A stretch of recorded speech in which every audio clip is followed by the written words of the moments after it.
अंग्रेज अपना लगान और न्यूज लॉन्ड्री अपना हफ्ता कभी नहीं छोड़ते. Welcome to another episode of Hafta from a sweltering Delhi. This is the hottest summer, I think, in the last 5 to 7 years. This week is going to be very, very hot, and we have elections on Saturday. Right. And all our reporters are out wherever they are. God bless them. I hope they remain hydrated. But before I give you the headlines and introduce the panel, we have two very special guests, by the way. I would like to remind everybody that do contribute to the election fund, the ad-free, non-sponsored election coverage. We are doing some special reports with Hridesh Joshi, Srinivasan Jain, and Karma Paljor. Hopefully, we'll get more and more veterans to join us. So, this is only possible because of your contribution. So, the link is in the show notes below. Contribute, subscribe, pay to keep news free because it's very, very important. And also there's an LTA. Let's talk about a conversation with former Chief Election Commissioner Qureshi. Not one press conference has been given. Is that unusual? Even if I am very camera shy, media shy, very shy person, I speak very little, I have no business to be quiet. Keeping quiet, no, we don't talk, we are very shy people. That's not acceptable. Now they are begging for appointment and Election Commission not giving them appointment. What is this? This is not discrimination. They are paid salaries to do this job, and this is a part of their job. People have started losing faith. Absolutely, they have. If I am there, if you talk to me, ask me a question about election, I will answer it better when I am sleeping. The assumption is you are the peak of the pyramid, that you are the top and you are not answerable to anybody, whereas it's actually the opposite. Yeah, that is arrogance, because the fact that we are not answerable to the government, to the parliament, to the president, anybody, only to our conscience and the constitution, which puts more onus on us to be transparent. This is Let's Talk About India's 2024 Lok Sabha polls. He's spoken like he's never spoken before. Usually he's very, very diplomatic. And he was clearly rather annoyed with what the Election Commission has brought upon on itself. Did he say anything on EVM? Yes, he said, he explained the process of how the EVM is sealed and it's signed. And so to meddle with that is logistically such a mammoth task. He says, I don't believe that can happen. But the way the Election Commission is conducting the election, he was very dissatisfied with. So first, let me introduce the panel. So we have a very special panel for you today. We have two guests, both from Maharashtra. Let me introduce the regulars in the studio first. Raman Kirpal. Hello. Welcome, sir. And I'm Abhinandan Sekhri. And Manisha is somewhere in UP right now? No, she fell ill. Tomorrow she is going to UP. She's going to UP. Heat stroke. Everyone's getting heat stroke. I told her to remain hydrated. They don't listen to elders. And right now, Atul is in Bengal. Oh, no. He is in Patna. Oh, I see. Okay. He's in Bihar. So, right now in the studio, there's us. Joining us on Zoom is the last hafta for a while for Jayashree Arunachalam. Jayashree is off for 3 or 4 months to Oxford. No, it's not Oxford. Then? It's Essex. जो भी X तो है उसमें. For us Punjabis, it's the same. London. Yes, I'm going to an island. So yes. So You won't see something me again. which has like Essex, Oxford or something, London. We in Punjab call Vilayat. And when Miraj went, I said Mema, Shema, but I won't say that to you because Gore.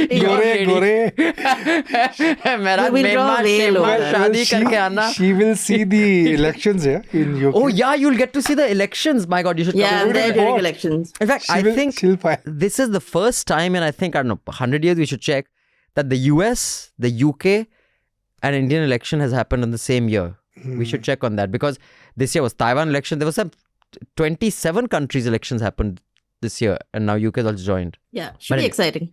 So 4 months you'll be there on a special course about podcasting. Is that right? That's right. And it's actually only 3 months, but we can say 4 because Okay. let's see if they'll extend it. But yeah, so it's about podcasting, sort of what it's like to do it, a little bit on production and things. So I'll come back and really wow you guys with my new knowledge. Yeah, you see, suddenly we'll have a podcast that's going to be better than LTA, better than Hafta, better than any other podcast. It's going to be Jayashree's podcast. I'll allow you guys to appear on it as guests. Thank you so much. Also joining us is our very own cracker journalist Prateek from Pune, Hello. the city that has been in the headlines. We'll get some first-hand, credible, on-ground information from Prateek because I want to discuss that case in a little more detail. Not just that case, but what it tells us about our news and everything else. And of course, Faye D'Souza joins us from Bombay. Hi, Faye. Hi. Good to see you. Good to see you guys too. Russia also had elections this year. I think that's that election eclipse you were talking about. But Russia may, I mean... It doesn't count. They're not Doesn't counted. count. Doesn't count. But Faye, I'm sure everybody who's here knows Faye, but she's a journalist who has had an extremely high profile and very visible career. She was the face of Mirror Now, and it was one of the few islands of fantastic and good and sensible discussions that used to happen when the broadcast age was kind of going through the flux. Should we go completely insane or should we kind of maintain a balance?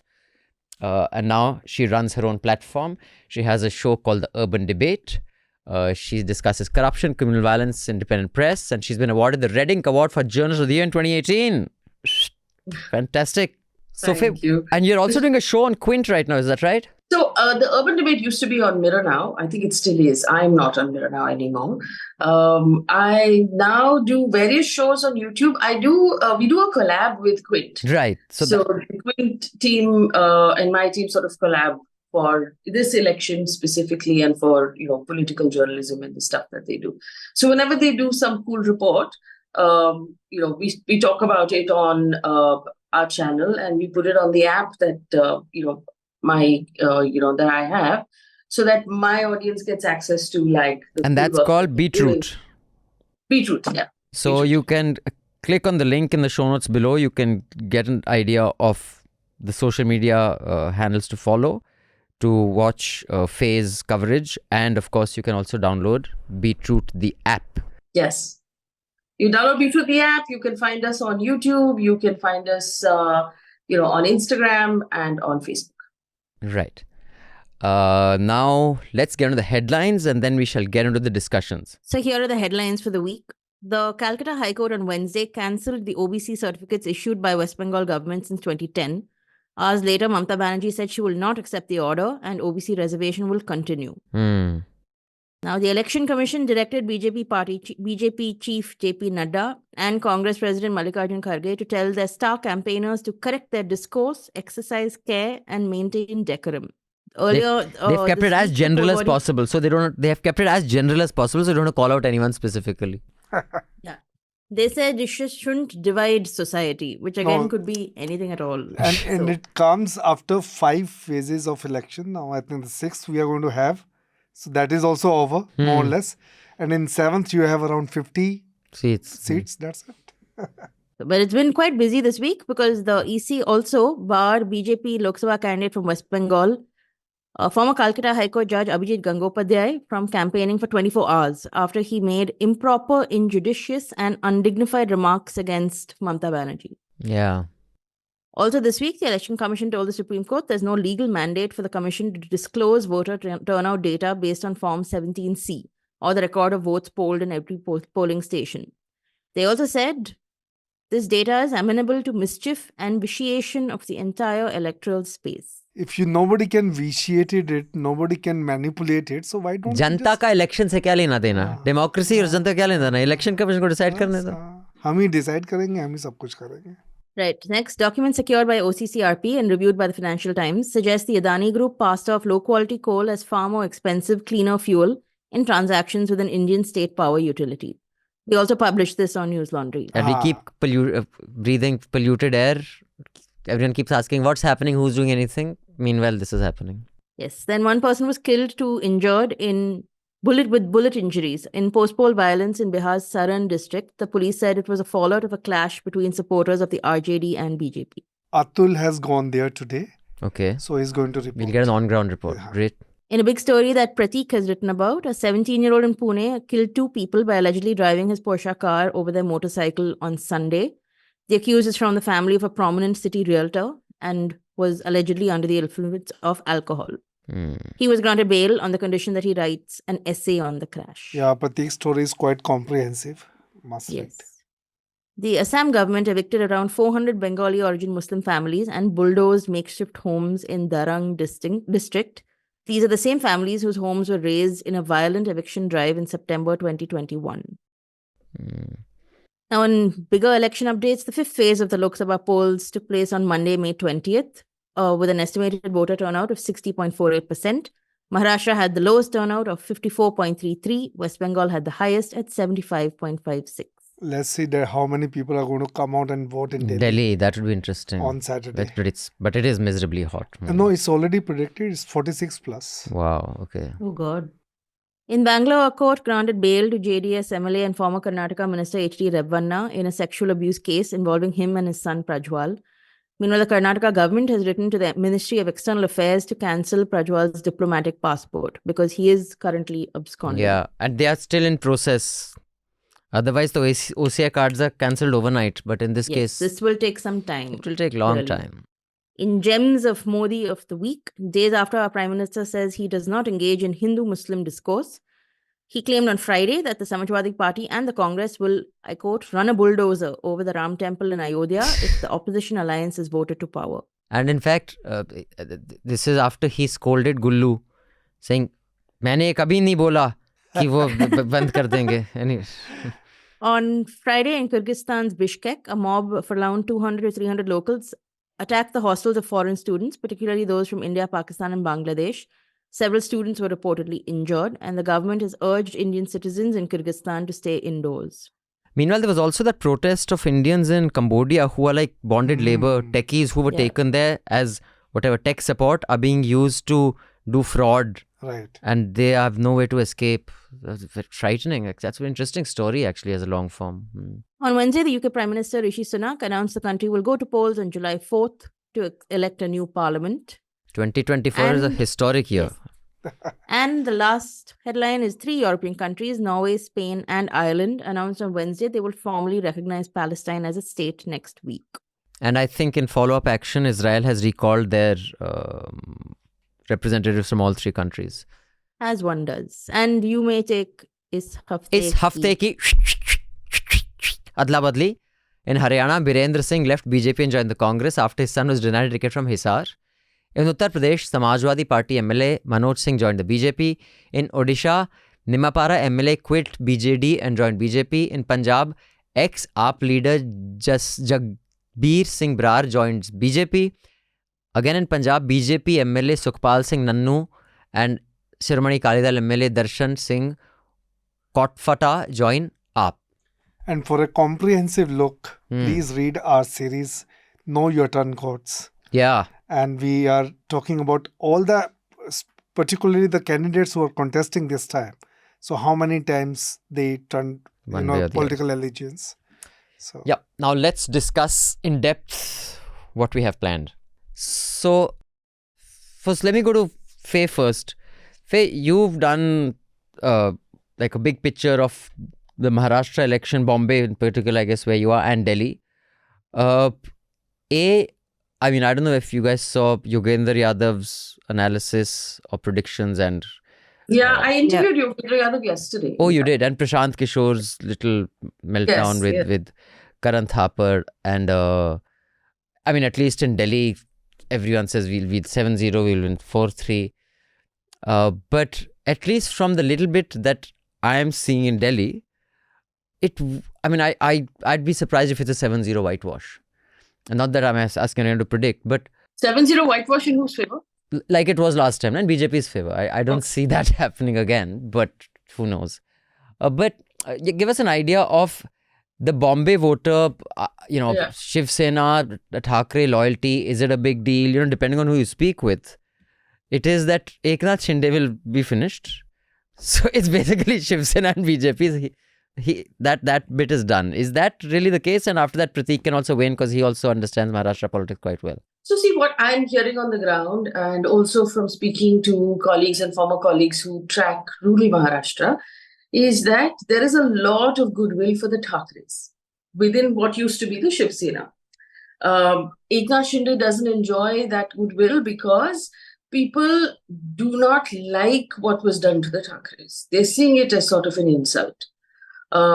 Betrayal. yes, on the other hand, there's the NCP split. The NCP, though, Ajit Pawar is a popular leader on his own. Unlike Eknath Shinde, was not as popular. So Ajit Pawar has pulled some of that, some of that mojo away from Sharad Pawar. Here's the thing, though.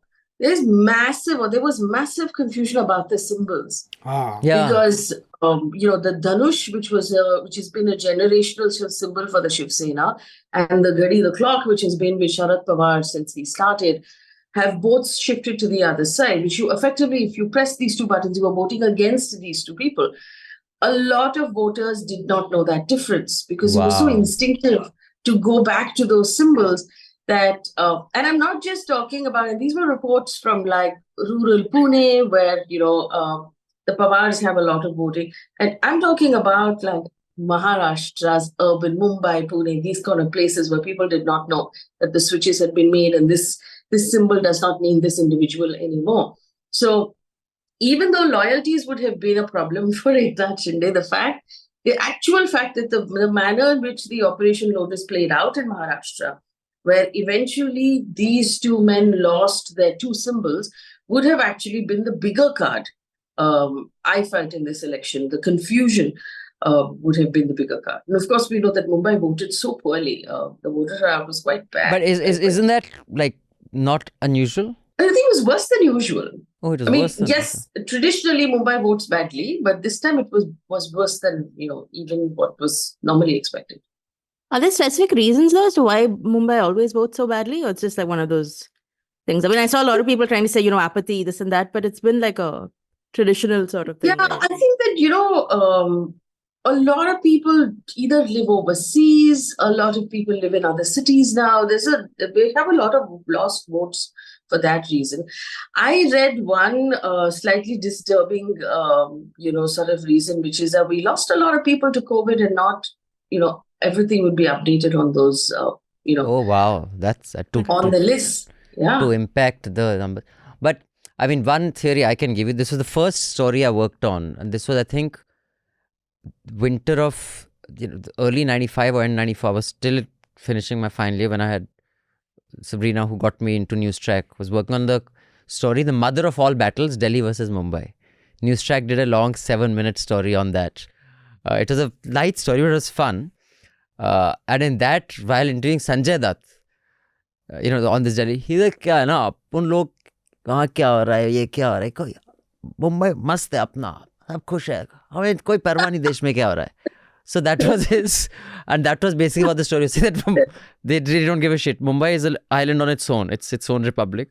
And one very interesting interview in that I remember was Mahesh Jethmalani was interviewed. And his wife, Hasina Jethmalani, who was stunning back then, I remember. I was logging the tapes.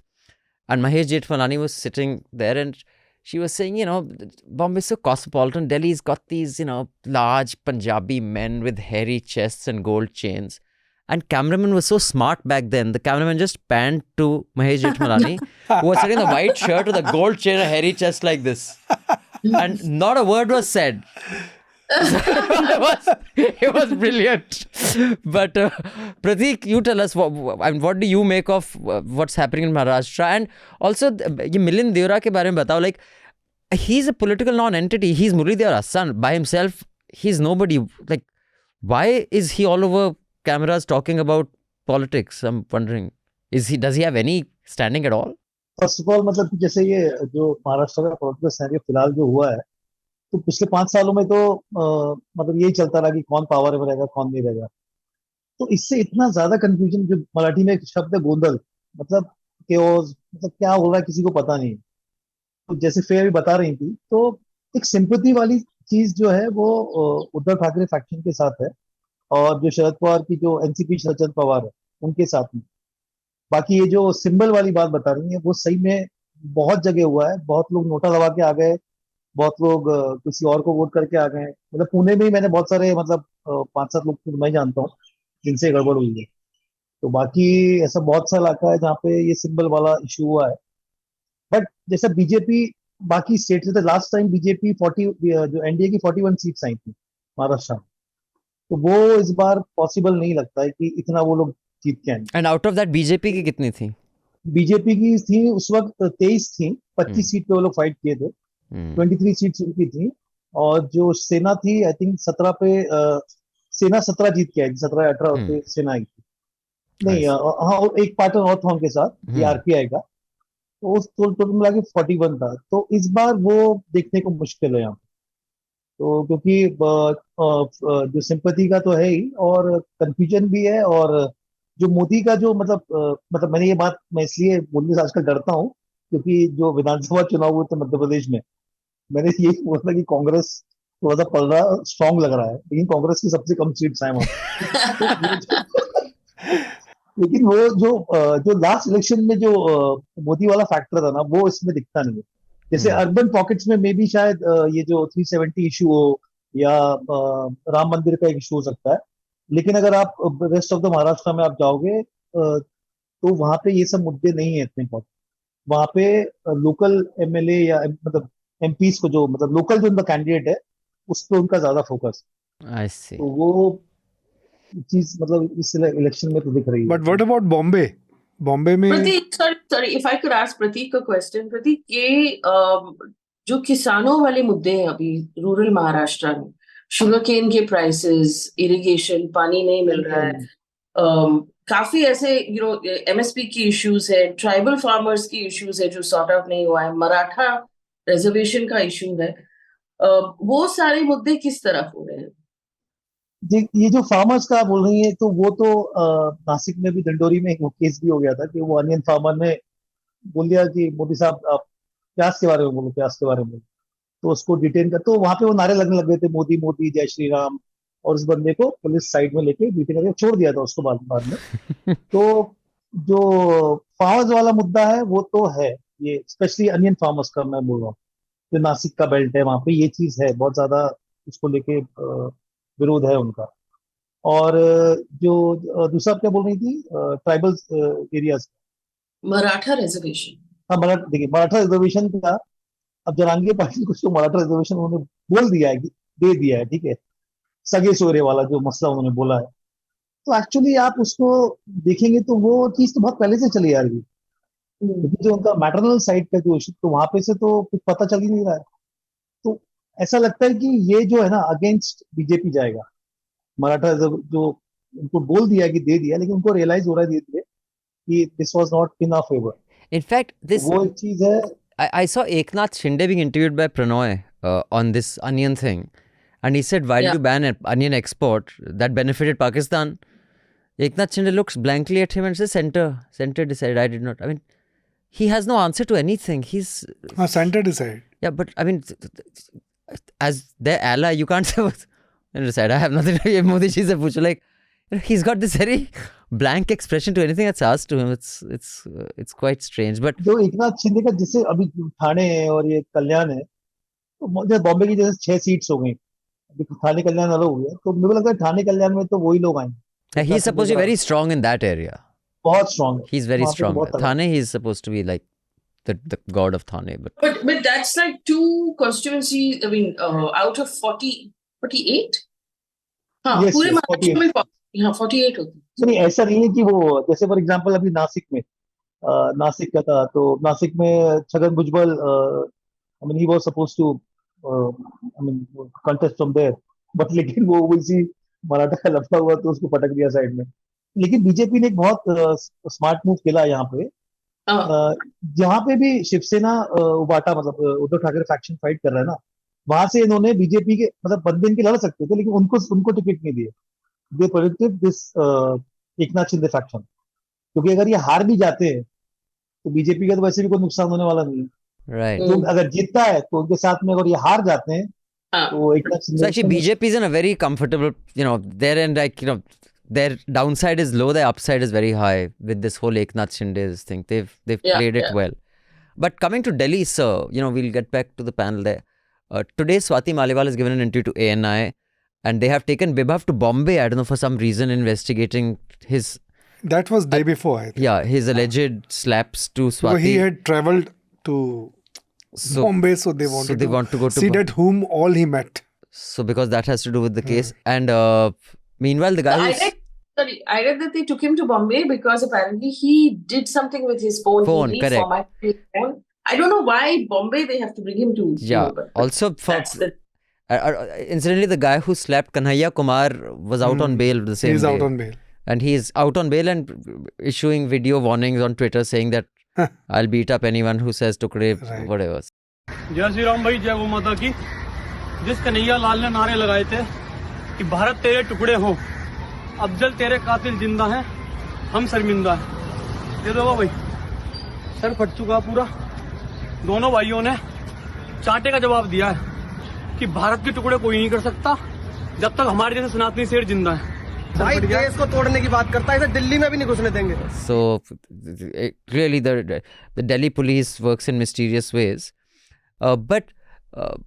So from the reporters that you are talking to and your own, this entire issue, is it a political thing or it's just something that is playing up on Twitter for, partisans to go at each other, or is it an issue for voters? For voters, as I think it's very difficult to predict. As in case of Maharashtra also, saying that this issue is going to tilt, the wave in favor of, say, Aam Aadmi Party. It's very. In fact, Kejriwal's arrest had impact on the ground. You can see. Yeah, the sympathy was there. That impact. But if you look at the arithmetic of, Delhi elections, 7 seats, 2019, BJP had polled 55% of the Vote votes. share. Okay. And their margin in all the 7 constituency was 25% and above. Okay. At that time, Congress and AAP were not Fighting contesting together. If now, assuming, they are now together. So assuming... Statistically speaking, it still is not enough. Statistically, they polled 40% votes, to both of them together, in 2019. So 55, 40, 15% of the vote, unless you have But that's all of an Delhi. anti-Modi wave, it It's is going very to be unlikely. very difficult. No, but that would be all of Delhi combined, right? But in each constituency, the margin may have been less or more. right? No, that's what I'm saying. The minimum margin was 25%. I see. In the rest of, there is 35%, I see, 37%. I So see, the okay. minimum was So 25%. so it has to be a wave for them. It has to be a wave. So that means Delhi would be a good bellwether. If they're losing seats in Delhi, then they're losing them everywhere else, because here the margin is huge. But what do you make of it? You have people in Delhi, you're covering the election. So the people that I have spoken to, again, it's difficult to tell if the Swati Maliwal issue is actually going to cost Kejriwal. But I think that what it has done is it's slowed down and dented the pace of their campaign. Because Kejriwal, I think, had 2 days before, between being released from jail and the Swati Maliwal accusation. Right. And in those 2 days, he sort of dominated the headlines because he was making statement after statement. He said Modi will retire. Then he said that Yogi will be removed from his position. Amit Shah will become Prime Minister. So he was sort of playing the game to some extent, and he dominated conversation.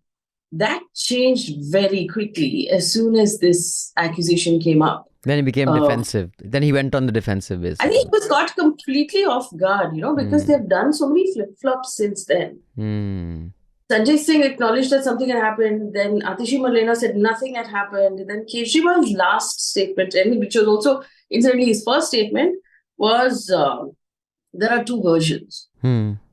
So I feel like the Aam Aadmi Party has been caught off guard, and any sort of damage they could have done to the BJP in this time Got has distracted. been stemmed. No, I think Kejriwal, he sensed it. So he changed his strategy. So first he made macro statements on Modi and on. Now he's having Nukkad Sabhas. So the Nukkad Sabha, Smaller, the way, more intimate. and he's having not 1, 2, he's having 10 to 15 in a day. This is like he did in 2013 Yeah. when So they won. so he just changed his tactics. So I think I think he's gone back to his original format, which used to be just attend like dozens of small and he's rallies. going with his wife. So first he speaks, When she and then wife says that do you want to see your leader to go to jail? If you don't want to see him going back to jail, please vote for Aam Aadmi Party. So I mean, Anmol has done a very good piece on this. I see. The video story, which is we are publishing it today. Right. Also, we'll be public by the time this is up. Hopefully, our Let's Talk About with former CAC Qureshi will also be up. Have a look at that. Jayashi, what do you make of it with the benefit of distance? On a personal level, so I mean, I do think the sympathy vote swings in favor of Kejriwal, especially out of jail and all. On a personal level, I feel like the entire thing was very embarrassing to sort of watch, especially the Atishi press conference. I think just the sort of headlines it kind of generated was depressing to see a party where, like Shpay said, you first have Sanjay Singh saying, yes, we'll get an investigation, the CM wants it, and then Atishi comes and says something else, and then we wait for the third response. But that said, at the end of the day, I don't know if, while this is all sort of good for, quick sort of social media takes, I don't think issues of women being, allegedly abused have ever really had that much currency with voters. Out. I mean, it's a terrible thing to say, but I don't think it doesn't. I mean, if that was the case, Brij Bhushan Singh and his Wouldn't son get a would ticket, have right? no little career to care of. But we know now that people sort of soak it up the way they would soak up gossip. They don't really take it seriously as, something that should be worried about. So so I would therefore set that aside in its sort of impact on the AAP. And I think in Delhi, at least, I'm assuming you'd go back to issues on basics, right? Like education and electricity, water, health. I mean, I wouldn't say the AAP seems like a trailblazer from where I sit, but possibly a bit more than maybe what previous governments have done. So, I mean, you guys could tell me, but I would assume that would maybe count for a little more when people consider the AAP. So I tend to hold my views on this because I'm often accused of being a partisan, considering this. When this whole IAC started, it was the NGO that Arvind, Manish and I had founded. But what do you make of it, Prateek? You think it's an issue, it's a political issue? It says Twitter, broadcast media पे हम एक दूसरे को गाली गलौज कर रहे, सब खुश रहे, लेकिन वोटर का कुछ फर्क नहीं पड़ता. जैसे अभी जैसी ने इसका ब्रिजभूषण सिंह का एग्जांपल दिया, जो मतलब कृषि संघ का अध्यक्ष था, तो वो उसका और आम आदमी पार्टी में थोड़ा सा बहुत ज्यादा फर्क. आम आदमी पार्टी हमेशा वुमेन राइट्स की बात करती है, या मतलब बोलते ना इस तरह की बातें करती है जो सिविक इश्यूज से लेके, या उनकी एक अलग इमेज वो मतलब है या नहीं, मतलब मैं ज्यादा नहीं जानता आपके बारे में, बट जो भी है वो उसको प्रोजेक्ट करते हैं उस तरीके से. ब्रिजभूषण सिंह का पहले से ये वो बाहुबली है, वो मतलब उसको डजंट मैटर कि वो उसके ऊपर रेप, उसका यूएसपी अलग है, उसका यूएसपी इससे कुछ लेना देना नहीं है, वो अलग चीज है. वो पावर गेम खेलता है, इट्स अ मसल मैन, वो अलग तरीके से साफ करता है. बट इनकी इमेज एक बहुत अलग तरीके की थी. अब इसमें जो स्वाति मालीवाल उनका जो मुद्दा उठ के आया, तो वो फिर वहां पे बहुत से लोग सोचते हैं यार ये लोग इतनी बड़ी बड़ी बातें करते हैं, वुमेन राइट्स की बातें करते हैं, और यहाँ पे ये हुआ है तो इसके बारे में कोई क्लैरिटी नहीं है कि आतिशी मारलेना अलग बात कर रही है, संजय सिंह अलग बात कर रहे हैं, अरविंद केजरीवाल अलग बात कर रहे हैं.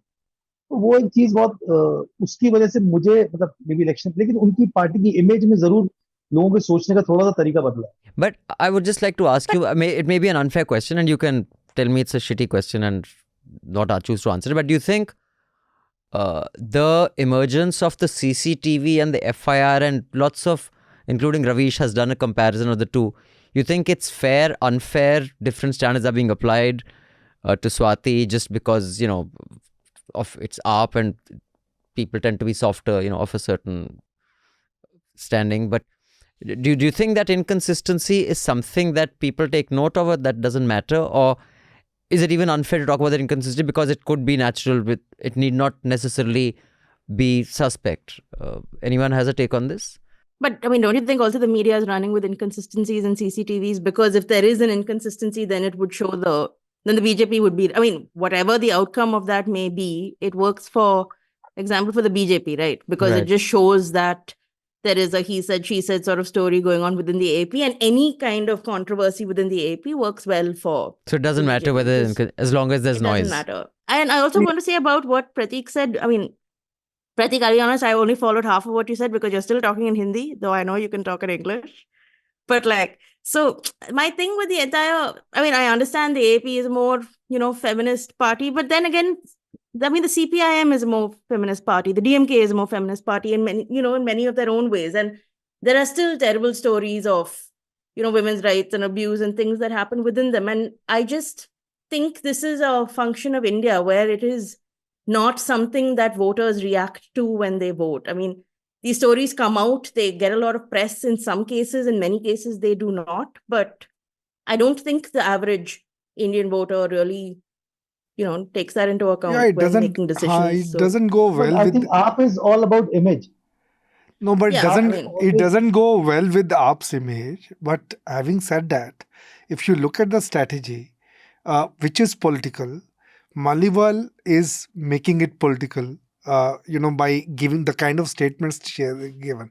And Aam Aadmi Party is trying to isolate this incident as one individual like the incident. first one he said, no, it's a family matter. It is We'll not, discuss it's not it. a party thing. We'll resolve it in the family. That it's was not a Sanjay's party. first. Yes. Sanjay's first. So this is both are political, but AAP is trying to minimize keeping it. its image intact.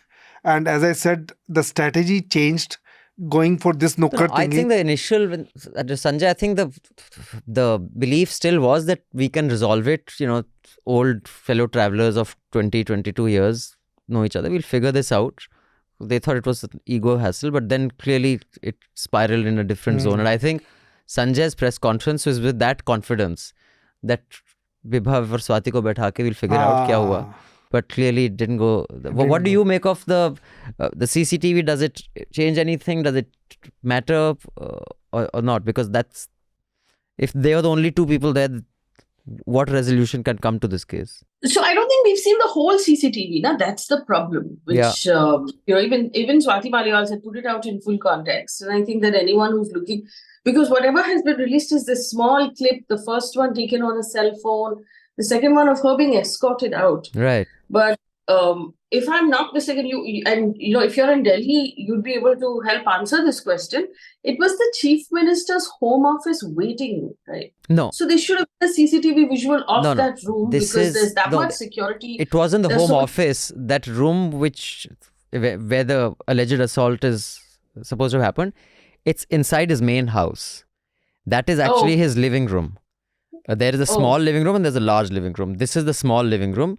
So the CCTV ends at the entrance. Inside his home, there's no CCTV because that's his home. So that cell phone clip that you see has been taken from someone who was in the living room with her. But there are no CCTV cameras there. So we will never know what happened there. There's. But then in that case, what the visual that we're seeing is inconclusive, right? Because it doesn't really tell us anything. Yeah, I know. So And politics of it, I mean, you also have to take that. I mean, Sure. look at the entire media, the way they lapped it up. The Oh, yeah, it Delhi police prompt reaction on immediate even if it is a slap, as it has happened with Kanhaiya Kumar also. Here they have set up an SIT. There is an SIT which has taken him to Bombay, and they are now today they are taking statement of parents of Kejriwal. Right. So I tell you, as a woman, what I find kind of sad about this entire election is the number of these instances that have been where it's difficult to tell how much of it is about the women in question and how much of it is about the politics. There was, to begin with, Sandesh Khali. Then there was the Prajwal Revana case. Then there is this one. There is the governor of West Bengal. Right. And in every case, in Sandesh Khali's now, there's another story that they were actually paid to make that accusation. There was a similar thing that happened with the Prajwal Revana case. I don't know. I feel that in this election, the rights of women have just sort of, the lines are blurred so badly. And it's been used as a tool, whether or not the incident did happen, what happens after that is so deeply politicized. Yeah. That it's kind of sad that we're in an election where less than 10% of the candidates are women. yeah, But, the number is dwindling. I mean, they have gone down like hell. Yeah, I think also in these hyper-polarized times, one unfortunate outcome is that normally, issues that are non-partisan, such as assaults, violence against women, misogyny generally, have become political tools which are used in ways most unfortunate. And it's not just about a real incident being politicized. It is wanting to whip up things on, something that may be a kind of issue, but not, it's like everyone's a player in this. And I remember we had a discussion on Hafta 5-6 years ago. And I think Deepanjana was here then.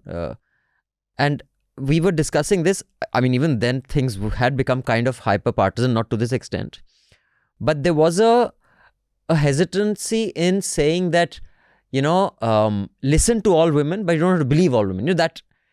But at this, there was that. I don't. There was some hashtag believe all women, and then someone said not believe. I think some woman only, some Hollywood said no. The Believe hashtag her should be was the yeah. hashtag. Believe her, and then someone had said a hashtag that can't be the default position. Listen to her because after in the US there were some cases they merged, but it was still that. Yeah, it's not always a political thing. It is a case between two people who have had an issue, and you can believe or not believe, but not on political. Now politics is the starting point. Yeah. You see, you start from there, and then move backwards from the actual injustice that's happened. I think that is a huge change that's happened in the last 5 years. Yeah. I think at the end of the day, everything has just become a story, right? It's not that the average person doesn't actually want to know whether this did happen or not. There's no sort of, we're talking about CCTV footage. It's not because we're talking about evidence of a proof or for whatever mounting cases against men who did alleged injustices to women. Everything has just become some sort of gossip fodder online. I think the Swati Maliwal case is a great example of it, because I remember I saw some tweet or the other of people discussing whether her kurta or the kurta she was wearing that day had buttons on it, But that's the level of discourse that it has reached, that these are the kind of conversations that people are very sort of emboldened to have nowadays. Like, I think there are a lot of men who would have had these conversations back in the day, in the good old days, whatever, but people are very sort of comfortable openly saying really terrible things about women all the time now. And everything has just become a sort of political event, like Sandesh Kali or even the Prajwal Rebana case. That is, by any normal standard, an incredibly shocking thing to happen during the course of an election. But we've mostly forgotten about it also because Karnataka has voted, right? So it's gone by in the news cycle, and now we're moving on to this. Prajwal Rebana is absconding. He has not returned from Germany. His grandfather's just put out a tweet just now while we were speaking, saying, I've sent him a warning telling him to come back and not test my patience and face legal thing. He's actually released these 2-page letters in 2 languages that he sent to his grandson.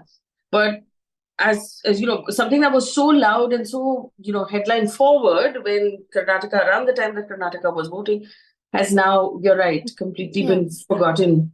So I just want to move on to another subject, and if you could just stay with us for a few more minutes. It's more general. It's a media commentary kind of zone, and I'll tell you. My favorite kind. Yeah. So, but before that, I want to remind everyone: pay to keep news free, because when the public pays, the public is served. The link is in the show notes below. We have many things planned, and next week we'll be making an announcement that all you subscribers will be very proud of. I'm not at liberty to make it right now. So stay tuned, and all those things are only possible because you guys subscribe. So subscribe and pay to keep news free. Now I want to talk about what happened in Pune, and Prateek will give us the details because there's just so many facts flying around. Prateek can give them to us in some kind of context and order. His report has come out. Oh, it's out. So you can read his report also on our website. But this boy who was 17 driving a Porsche, or I don't know how you pronounce it. Some people are saying Porsche. I've heard a third pronunciation also. But he was apparently drunk because there is CCTV footage of him ordering drinks at a bar. They spent 48,000 rupees. Right. So, and then he crashed into this motorcycle. I don't know whether the couple was sitting on the bike, and 2 young people, a young man and a young girl died on the spot. IT professionals. Horrific, horrible. I saw the parents, and I don't think anything can be more heartbreaking for any human being than losing a child.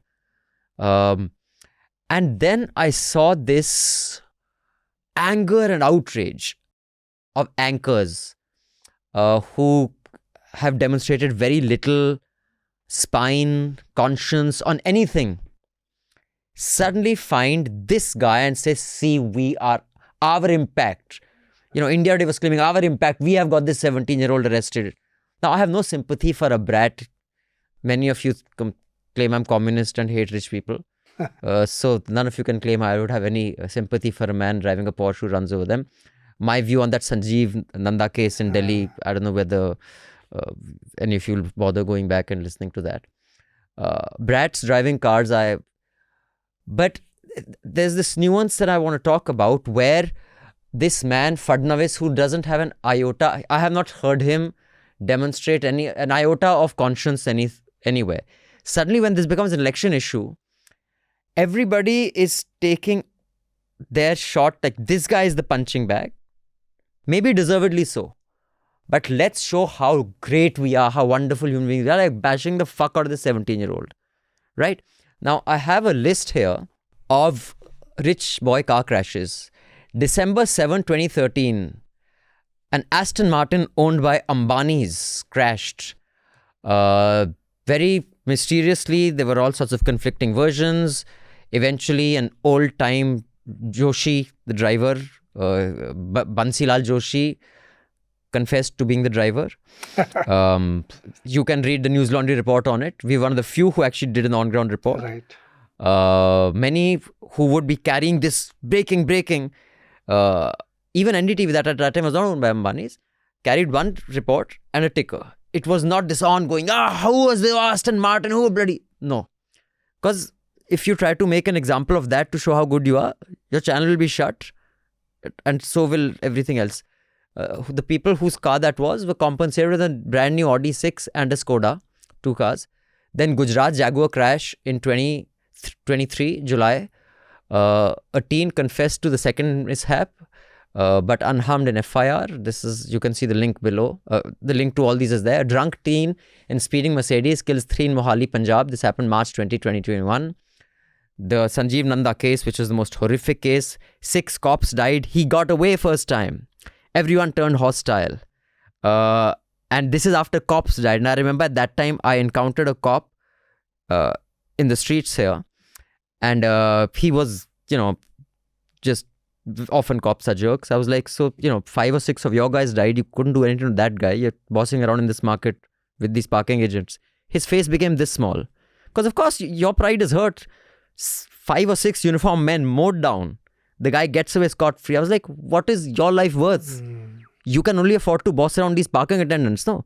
When you could not even get the brat who mowed down 6 of yours.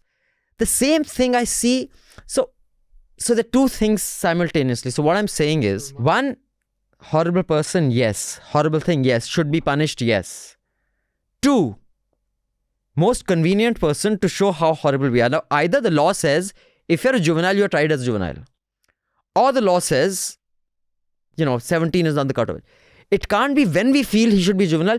I remember during the case of Jyoti's rape here, who they call Nirbhaya, this whole thing of the youngest was the most brutal.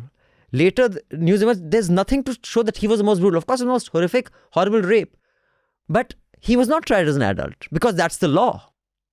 Now, suddenly, everyone, including anchors, want him to be tried. If you're talking about having agency, what is the logic of age? That you have agency, you're mature enough to make an informed judgment, right? That logic, then, if you really want to go down that road, should have to do with education, should have to do with access, privilege. Then the more privileged you are, like in the Arthashastra, the harsher the punishment. Because agency has a lot to do with where you are in life. So I just find it rather nauseating that this father wanted to buy everything out and just get an essay to write his son. And he was absconding. Great example he's setting when his son is in shit. He is bloody going from city to city. What a bloody loser. I don't know who the fuck you are. But dude, you really shouldn't have had kids.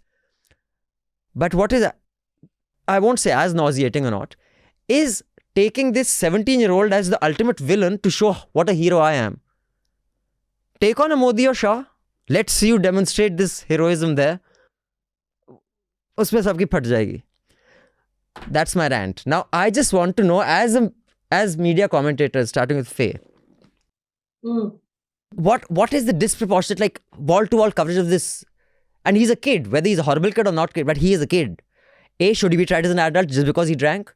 Then is the rule, depending on our mood and how horrible the case is and how many cameras captured him drinking? Or if the rule is below 18, you cannot be tried as an adult, then you cannot be tried as an adult, no matter what. So, on my comment on the media, right, is that if we want to talk about unnecessary citizen death because of negligence or because there's one bad guy who didn't, like, that hoarding that collapsed in Ghatkopar on people's heads, where there were bodies trapped under that hoarding for days because they needed to use welding cutters to cut through the metal, and it had collapsed on a petrol pump, and it was too dangerous to weld because the whole thing could go up in fire. There was a rally in Ghatkopar by the Prime Minister, the Chief Minister, the Deputy Chief Minister, in the same neighborhood while bodies were still under that hoarding. But nobody had any outrage then. Like, nobody had any feelings. Nobody was having any feelings at that point because you don't have feelings. Huh? Nobody, even in the mainstream media, wanted to do any impact of finding out who gave permission to that hoarding, what land it was sitting on. Because if it's sitting on Railways land, that's Railways Ministry, that's Union government. Nobody wants to know who in the BMC allowed this, because if you look at the BMC currently doesn't have any elected representatives. It's reporting to the Chief Minister's office, that's Eknath Shinde.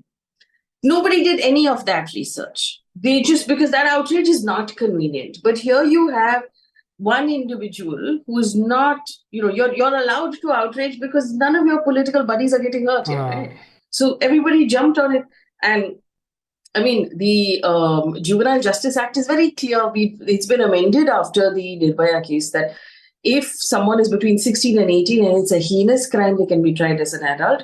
If there is a board, there's a Baitak of a board who decides that, and it specifies who should be on that board.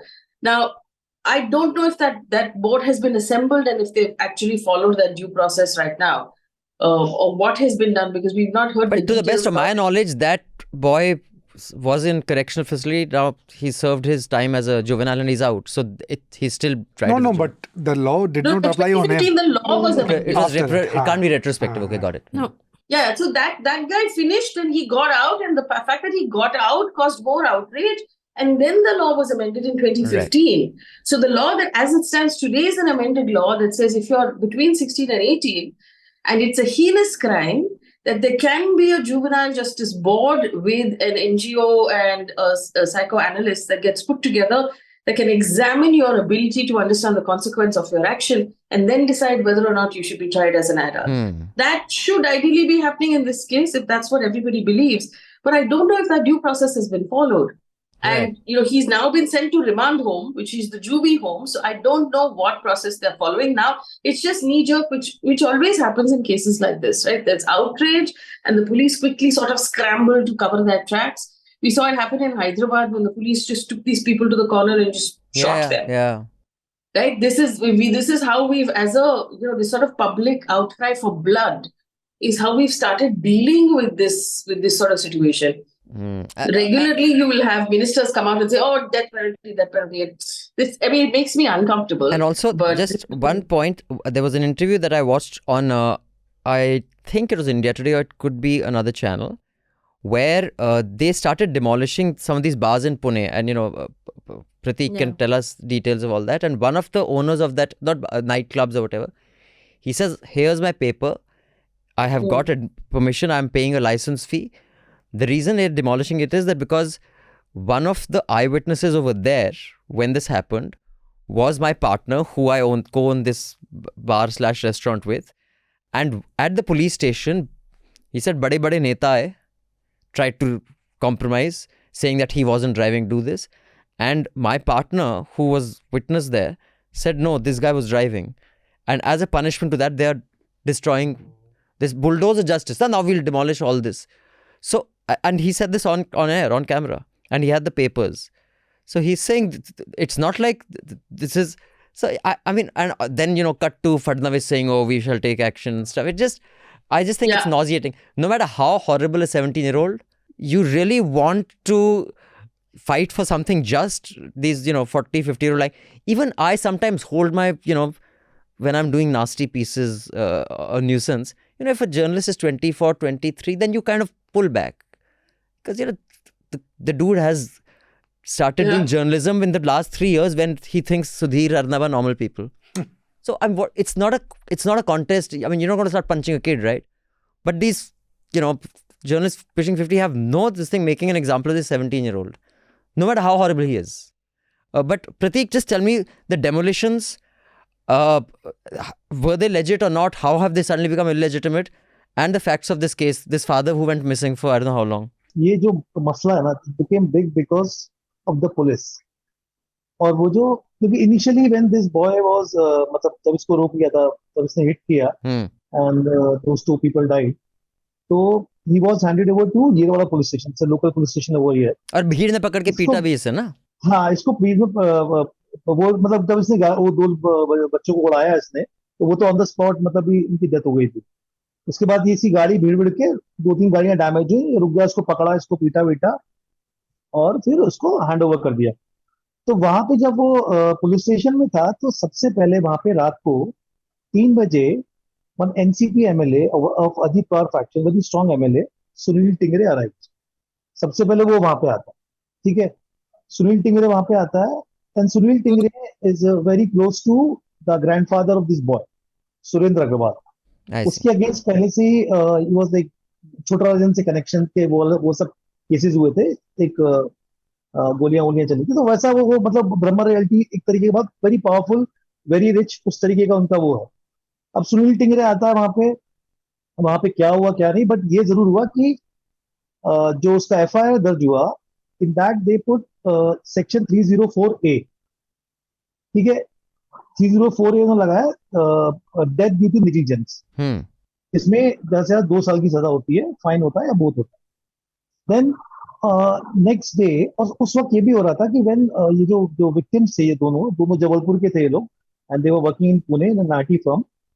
और जब इनके कुछ friends या इनके relative वहां police में गए थे, तो police was kind of very reluctant to talk to them, and they were not nice to them, basically बहुत रूडली बात कर रहे थे। They were focusing more on about the relationship of that boy and the girl. Really? Yes. My God. Yeah, you have to be next level insensitive dick to be a cop. Yeah. I think that's part of training. तो वो इस तरीके की वहां बातें शुरू हुई। Then this MLA comes, ठीक है, ये सब हो रहा है।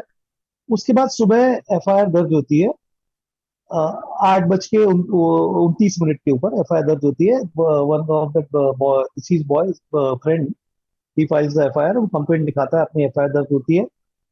देन टिल दैट टाइम, पहली बात तो 8 घंटे तक इस बंदे का मेडिकल नहीं होता है। There are two kind of alcohol tests. One is like personal appearance, and then the other is blood sample test. So for next 8 hours इसका personal appearance test नहीं होता, blood sample का अभी तक उसका result नहीं आया। Then in the afternoon, some crime reporters went there. सब reporters वहाँ पे गए हुए थे। So in the police presence, right inside the police station, this boy was sitting on a reserved seat which was reserved for an ACP rank officer. He was sitting there, and then these 2 black Mercedes comes there, and उसमें से 2 bouncer type, मतलब safari वाली पहन के, जो bodyguards वगैरह जो भी हैं, उनका पूरा फैमिली था वहां पे अंदर पुलिस स्टेशन के अंदर। वो निकलते 7-8 पिज्जा के डब्बों को लेके, और वो वहां जाके उसको वो खिला रहे हैं, ये सब चल रहा है वहां पे, पिज्जा दे, राइट। और उसके बाद शाम को then he went to JJB board, और जेजेबी बोर्ड में आपको ये इंसिडेंट बताता हूँ वहां पे क्या हुआ था जब उसको लेके जाते वक्त। मतलब मैं जैसे आपने बोला कि जैसे मीडिया तो जो कर रहा है वो कर, मतलब जैसे अभी ठीक है उस लड़के को टारगेट करना है तो टारगेट कर दो, मतलब यही उसको बुरा दिखाने के लिए तुम अच्छा कितना दिखा सकते हो दिखाओ, मतलब एक्चुअल जहाँ पे होता करते नहीं है, राइट। इस केस में मैं मतलब जो रईस लोग होते हैं, जो बहुत रईस होते हैं, वो क्या सोचते हैं पता नहीं, वो उस बंदे को जेजेबी के ऑफिस लेके जाना था, मतलब जेजी बोर्ड लेके जाना था, जुवेनाइल जस्टिस बोर्ड। एंड तो उनके रिलेटिव आके बोलते हैं इनको कि हमारी गाड़ी में लेके चलो। मतलब तुम कस्टडी में हो, पुलिस, तुमने 2 लोग को उड़ा दिया है, वो मर चुके हैं, तुमने बाकी तमाम चीज तो करी, तुम उनको बोल रहे हो कि नहीं हमारी मर्सिडीज है, जो भी उनकी गाड़ियां थी वहां पे, उसमें लेके चलो। और वो एसीपी नाराज हो गई, उन्होंने बोला कि आप क्या बात कर रहे हो यहाँ पे। तो देन फिर उनको वहां पे ले गए। उसके बाद जुवेनाइल जस्टिस बोर्ड का जो कंडीशनल बेल हुआ है, अब बहुत लोग को शायद पता नहीं है, जुवेनाइल जस्टिस बोर्ड इसी तरीके के ऑर्डर्स देता है, क्योंकि वो उसका मतलब ही जुवेनाइल है, उनका जो बेनिफिशियल लेजिस्लेशन है, as in the context it's not unusual. हाँ, इट्स नॉट अनयूजुअल, वो होता ही वैसा है, वो सुधारवादी सजा देते हैं उसमें कि भाई आपको झाड़ू लगाएंगे। सॉरी, बट ये भी माननी चाहिए ना कि अगर बच्चा जुवेनाइल जस्टिस बोर्ड के सामने आया है और वो बस्ती से आया और उसके सामने मर्सिडीज पोर्शा नहीं है, तो उसको रिमांड होम में डालते हैं। कितने they were बच्चे हैं sent- जो अभी रिमांड होम में सालों साल बैठते हैं, They would send him to remand home, right? So agree मैं उसी पे आ रहा हूँ। तो ये पहली बात तो सेक्शन कमजोर 304 304A, ठीक है। उसके बाद ये वहां पे जो जुवेनाइल बोर्ड था उसमें principal magistrate was not there, ठीक है। Second member was not there, only one member was there, ठीक है। पीके एल के धनवड़ उनका नाम है, he was the only person there, ठीक है। उसके बाद आप वो बोर्ड का उसका ऑर्डर कॉपी देखोगे तो कहीं सिग्नेचर नहीं है, सिर्फ उनका साइन है उस पे। और उसमें वहां पे वो ये चल रहा है कि इनके दादाजी ने बोला है कि भाई इनको बैड कंपनी से दूर रखेंगे, इनको ये करेंगे वो करेंगे। तो अगर आप एक नॉर्मल जुवेनाइल के हिसाब से सोचो, जहाँ पे मैं मानता हूँ, बिल्कुल आपने सही बोला कि अगर कोई गरीब बच्चा होता या कोई पिक पॉकेट किया होता किसी ने, छोटा मोटा झगड़ा किया उसको होता, तो remand home उसको अगर मिलना होता तो दबा के कहीं पे भी मतलब डाल देते रिमांड होम में अब तक, ठीक है। उसको तुरंत बेल मिल जाती है। तो फिर वो जो पुलिस का ये जो पूरा सब निकल के बाहर आया और जो ऑर्डर बाहर निकल के आया, उसको लेके हो गया बवाल। उसको लेके वहां पे ऑलरेडी जिस एरिया में एक्सीडेंट हुआ है कल्याणी नगर, वो पूरा हॉटबेड बन चुका है पब्स और क्लब्स का। मतलब वो पूरा एरिया कोरेगांव पार्क एनेक्चर और ये कोरेगांव पार्क, तो वहां के जो नॉर्मल रेसिडेंट्स हैं वो ऑलरेडी बहुत परेशान है इन लोगों से। और उसमें ये पूरा बवाल हो गया। तो जब ये मुद्दा फिर मतलब पब्लिक ने वहां पे प्रोटेस्ट किया कल्याण नगर में, तो जब इसने तूल पकड़ा तो मीडिया ने फिर इसको और उठाया। अब पुणे पुलिस उसमें पूरा फंस गई क्योंकि उन्होंने 304 पहले तो लगाया नहीं था, ए लगाया था। उसके बाद फिर वो चीजें चेंज करने लग गए अचानक अचानक, और पुलिस की उसमें इतनी ज्यादा बदनामी हो गई। Then Devendra Fadnavis has to Pune, और उन्होंने वहां पे ये प्रेस कॉन्फ्रेंस करनी पड़ गई। मतलब इतना ज्यादा because it police started becoming because even Rahul then took it up. No, Rahul Gandhi, they Rahul, turned into a political this thing then, right? Everybody basically जबकि from Rahul to anchors to everyone is saying now let's use this 17-year-old to या और जैसे initially जब उनका जो personal appearance test हुआ था उसमें नेगेटिव बता दिया था पुलिस ने अल्कोहल को, my god, okay. और बाद में उसमें बोला नेगेटिव बता दिया। और वो बंदा जबकि जीजीपी बोर्ड के सामने उसने बोला है, क्योंकि उसमें कंडीशन उसमें लिखी हुई है कि इसको de addiction Muktangan de addiction centre है यहाँ पे, Right. So उसमें then लिखा हुआ है कि you should visit that counselling देना चाहिए to that Muktangan de addiction centre, और इसकी रिपोर्ट आप 15 दिन में सबमिट करो। so now what is the status of the case as of today? It is good. Yes. So abhi now yesterday this boy was his bail was cancelled and he was remanded sent to this remand home. And इसके father को भी परसों arrest कर लिया था। He went absconding day before yesterday and he was arrested from this Chhatrapati Sambhaji Nagar. So has anyone asked the father like what was your plan that you'll go absconding and your 17-year-old son is dealing with this? Like what was your plan? Like the one thing I want to ask as like, on the one hand I think the most horrible thing that can happen to any parent is the loss of your life's child, or something that's so serious. I mean, people will already swim 7 seas and, you know, topple the gates of hell to be by their child's side. This No, but jackass is uh, underground. So what was his plan? That this his son boy will say, was Daddy already- kahan hai? They say, Beta, Daddy aapke hiding mein hai. Like- so, Abhinav, also apparently this car, which is the electric Porsche worth about 2 crore rupees, between 1.6 and 2.4 crore rupees in India, was ordered for this boy. He was not driving his father's car. It was bought for Wow. him. And he it- just finished his exams. it was without plate. It was a temporary, Ah. yeah, correct. It was, Bangalore से लेके आए थे और उसको वो it was not उसका registration complete नहीं हुआ था सिंस मार्च। right. वो गाड़ी ऐसे ही घूम रही थी। बात ये कि इसके साथ एक ड्राइवर को ही भेजा गया था। और मतलब जो बेसिकली ये जो आप बोले थे बवाल इतना बड़ा बना कैसे, कि इसके पहले और भी इंसिडेंट ऐसे हुए हैं जहाँ पे थोड़े बहुत होके ये हो गया है। बट इसमें जो जिस तरीके से पुलिस ने और जो जेजेबी बोर्ड का जैसे जो भी उसका ऑर्डर आया, उसके बाद ये पूरा बवाल इतना बड़ा बन गया। और पुलिस फिर धीरे धीरे अपने आप को बचाने के लिए अमेंड करती चली गई चीजें, लेकिन वो काफी लेट हो चुका है। But I'd like to see what emerged from this case, because I'm just coming to you, Jayashree, but just want to remind everybody, the Jessica Lal murder, which happened in front of a bar full of people, when the case finally ended, until the whole outrage happened, the guy, every witness had turned hostile and he had been acquitted. Later he was guilty. Same thing in the Sanjeev Nanda case initially. So let's wait till the end of this case to see what actually happens. And ये जो आप demolition और इसका जो बात कर रहे थे सीजर्स का, तो ये जैसे ये जो क्लब थे दो, कोजी और ये ब्लैक क्लब करके, तो इनको तो मतलब Seal कर दिया है। अल्कोहल टू माइनस, तो उस चक्कर में उनको सीज किया है। तो अभी उसके बाद पुलिस पूरी तरीके से हरकत में आ चुकी है। जितने भी तमाम क्लब्स हैं, मतलब ड्रिंक एंड ड्राइव का वो पूरा ये चालू हो चुका है जोरों पे। क्लबों का पूरा ये चालू हो गया है, मतलब इन्वेस्टिगेट कर रहे हैं वो लोग, उनको विजिट कर रहे हैं कि भाई किसको माइनर को दारू तो नहीं पिला रहे, इनका लाइसेंस है कि नहीं, तमाम चीजें। जबकि ये सब, इसमें कोई बेसिकली ये केस दिखाता है कि हमारा सिस्टम जो है बहुत ही घटिया तरीके से काम करता है। अभी वो 2 बच्चों की मौत हो गई, मतलब बहुत ही बुरा हादसा हुआ उनके साथ। उनकी मतलब मौत होनी पड़ी इन सब की पोलपट्टी निकालने के लिए Right. That's कि what पुलिस leads to. गड़बड़ कर रही है, ठीक है, एक्साइज डिपार्टमेंट गड़बड़ कर रहा है, हर एडमिनिस्ट्रेट, मतलब तुम सब झोल कर रहे हो। उसके बाद 2 बच्चों की डेथ हो जाती है, तो अब तुमको अपने आप को बढ़िया दिखाना है, उसके लिए तुम अब You're एक तरीके picking का on वो that. करोगे। Yeah, pick on the rest, right? By the way, Faye, I know you may have something else, so if you need to leave, just let me know. Yeah, I do need to leave actually. Okay, so then before you go, can you just recommend something that would enrich the lives of our listeners other than your app and your show, the links to which are provided below? So I really enjoyed Lapata Ladies. Oh, right. Yeah, that was a good one. I watched it as well. Very nice. And I just read today, piece of information that made me very happy. Apparently, Lapata Ladies has done better views on Netflix than Animal. Is that right? Okay. Right. And so I feel that some way there is a balance, because I remember when Animal came out and we watched it and we were like, boss, what is this? Like, and Lapata Ladies is content in the opposite direction. And it says so many things without saying those things. Yeah. And it's so heartwarming at the end to know Absolutely. that everything can work out. I think we're desperately in need of a happy ending in the sort of world we're living in right now. So I enjoyed Lapata Ladies. If you haven't seen it, watch it.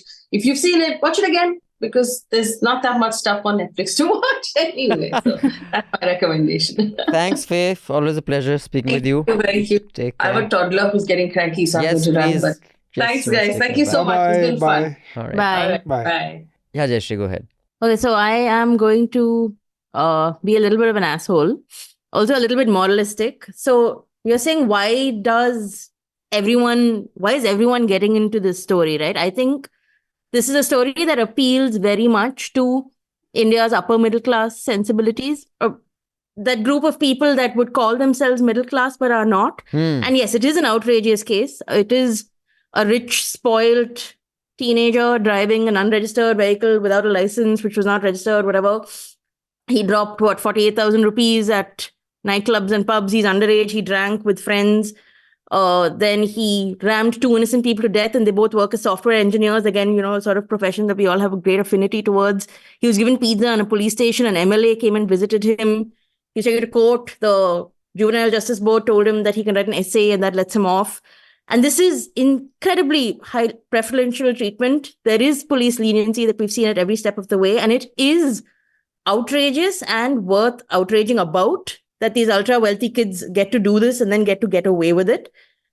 And I think the bottom line is that if a privileged person is involved in a motor accident and rich people use all their connections, and in this case, the boy couldn't tell that lie about the driver was actually responsible because, which I think Pratik had mentioned in his story, friends of the 2 who had been killed, they were nearby. They were the ones who took him to the... Too many eyewitnesses. They were the ones who took him to the police station. So there was no chance. But I think the uncle of one of the deceased did say that the police tried to indicate that perhaps the driver was driving, but they couldn't because, sorry, we saw it happen. So all that said and done, though, I do not think we should lose sight of the fact that any juvenile should get bail.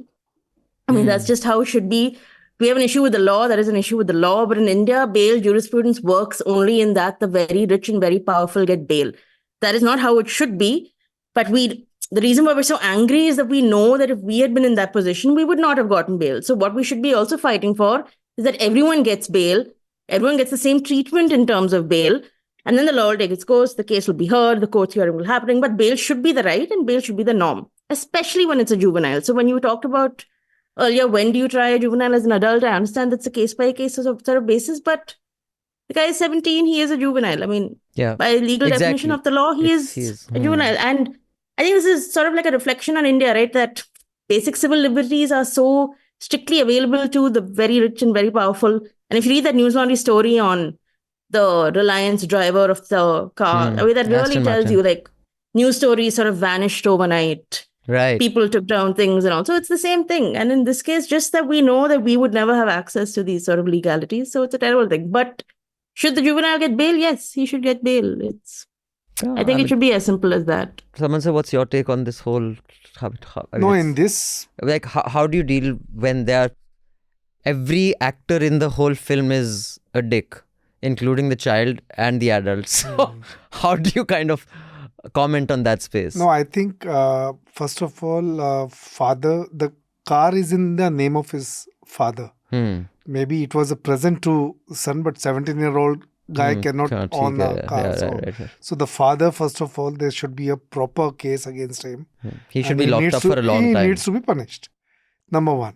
Secondly, I know that in Delhi, in India, when you make laws, this 16 to 18-year-old, I mean, if we can consider them as adult and prosecute them accordingly, it's not a bad law, but it can be misused.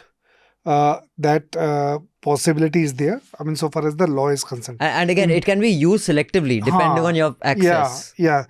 But in this particular case, I don't know his demeanor. I mean, the fact that he was drinking, spent 48,000 rupees just on the drinks. I mean, the amount of drinking he must have done. So I think he should be. I mean, if he's tried as an adult, why not?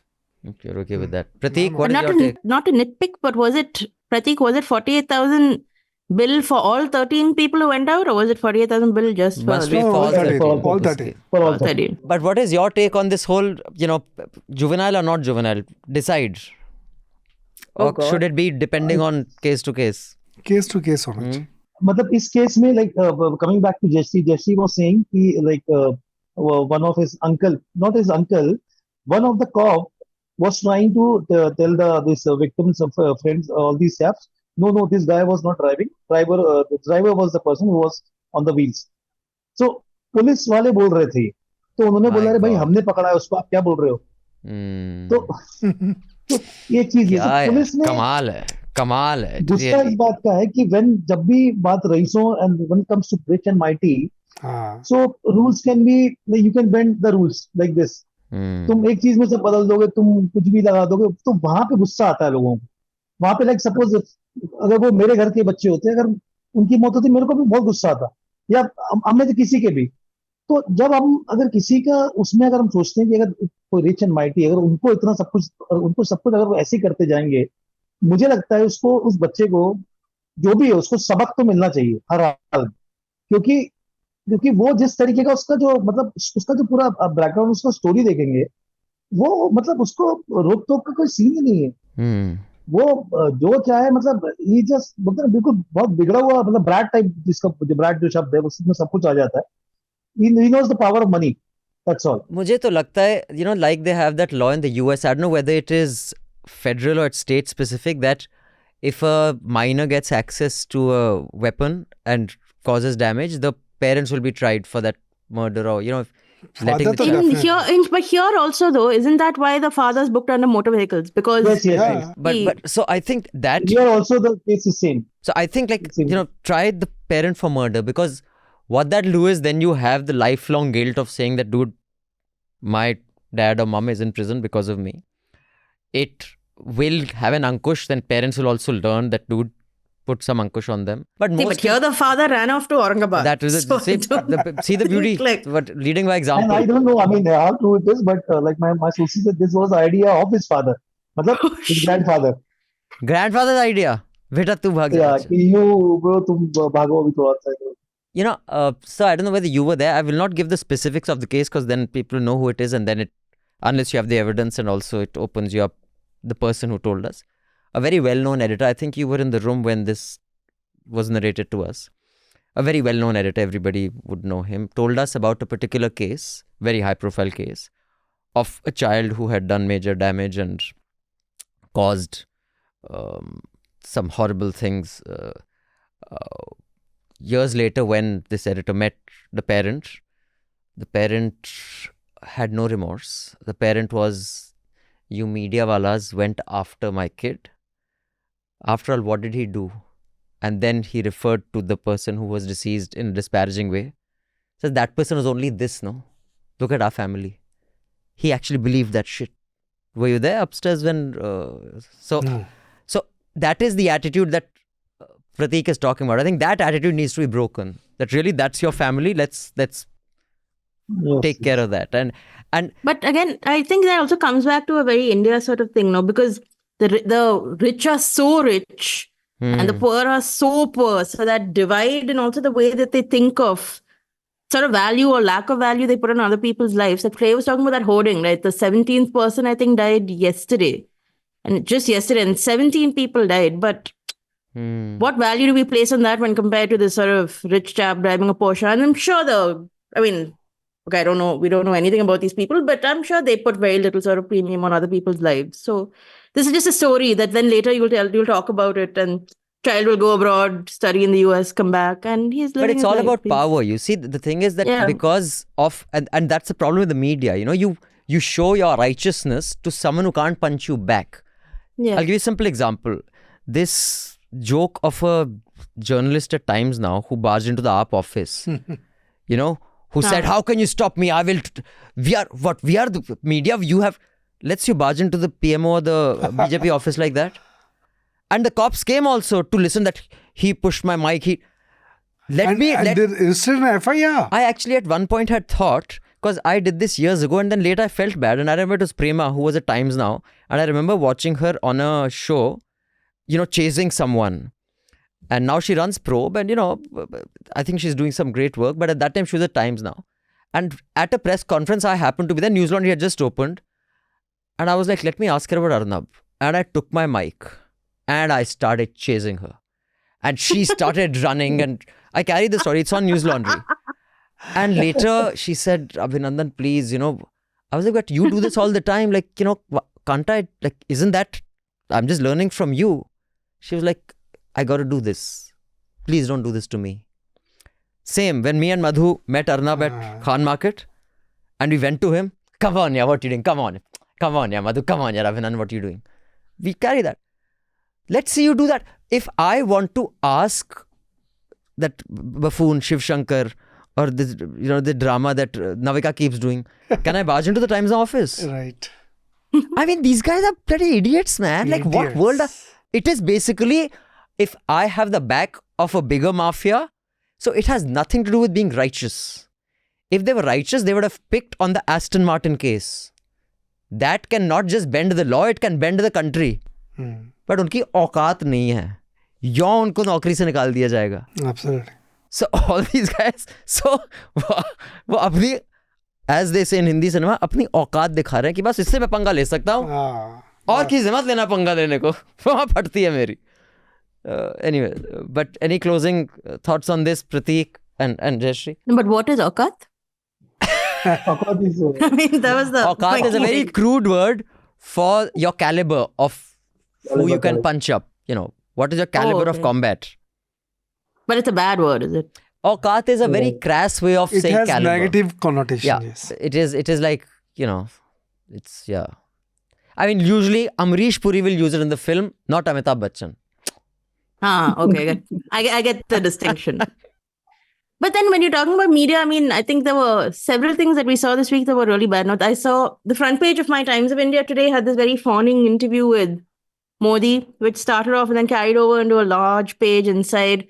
Then there was that Prashant Kishore interview with Karan Thapar. There was Smita Prakash's interview with Kapil Sibal. And all the same thing. That's that entire tone of, not Karan Thapar. Karan Thapar's I thought was interesting for other reasons, but the entire righteous, we are the bastions of free truth. Who are you to stop us? That tone is very, very sort of ingrained. And I think it really comes out in sort of these sensational cases like this where they have no really like hill to die on here. So they could really go all out. I mean, as a test case, since there's so much we discuss, I'm just thinking out loud. What do you think if we sent our reporters each to each of these offices in Noida and in Republic and barge in and get a bite of accountability from Navika, from Arnab, from Rahul Kamal, basically all the primetime jokers, and we record it. I'm just curious, like, is it, because that's not what we do, we're not interested in that shit, but just to compare apples with apples and oranges with oranges, I'm wondering, as an exercise, would it be stupid, we're doing the same thing, or would we be making a point, or none of the above? No, I don't. I vote for point because I'm not the reporter who has to barge in, so I'm like, send Pratik. I think we should see what happens. Pratik, what do you think? Would it make a point or it wouldn't make any point? Everybody already knows. No, everybody knows. बोल सकते हैं. I mean, उनका तो रवैया इतना छपरी है तो हम क्यों? Why we have to? Everybody knows.